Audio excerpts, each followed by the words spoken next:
आहात आपल्या हक्काचं चॅनल, आपली बातमी आपलं चॅनल वन भारत. कल्याण स्थानकावर आज एक धक्कादायक आणि थरारक घटना घडली असून ओव्हरहेड इलेक्ट्रिक खांबावर अचानक एक तरुण चढला. अग्निशमन आणि रेल्वे पोलीस त्याला खाली उतरवण्याचा प्रयत्न करत असताना तो एका खांबावरून दुसऱ्या खांबावर पळ काढत होता. त्याच दरम्यान तरुणाला विजेचा जोरदार धक्का बसल्याने तो गंभीर जखमी झाला आहे. या घटनेमुळे काही काळ रेल्वे सेवा विस्कळीत झाली होती. मिळालेल्या माहितीनुसार संबंधित तरुण अचानक ओएची खांबावर चढल्याने स्थानक परिसरात एकच खळबळ उडाली. परिस्थितीचे गांभीर्य लक्षात घेता प्रशासनाने तात्काळ कल्याण डाऊन लाईनचा वीज पुरवठा बंद केला.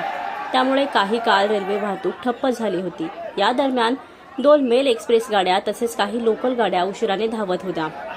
घटनेची माहिती मिळताच अग्निशमन दल आणि रेल्वे प्रशासन तातडीने घटनास्थळी दाखल झाले. मात्र पोलीस आणि बचाव पथकाला चकवा देत संबंधित तरुण एका खांबावरून दुसऱ्या खांबावर चढत असल्याने बचाव कार्य अधिक कठीण झाले. अखेर विजेचा तीव्र धक्का बसल्याने तो तरुण खाली कोसळला. गंभीर जखमी अवस्थेत त्याला तातडीने रिक्षाच्या माध्यमातून जवळच्या रुग्णालयात हलवण्यात आले. या घटनेमागील कारण अद्याप स्पष्ट झाले नसून पोलिसांकडून पुढील तपास सुरू आहे. या प्रकारामुळे स्थानक परिसरात काही काळ तणावाचे वातावरण निर्माण झाले होते.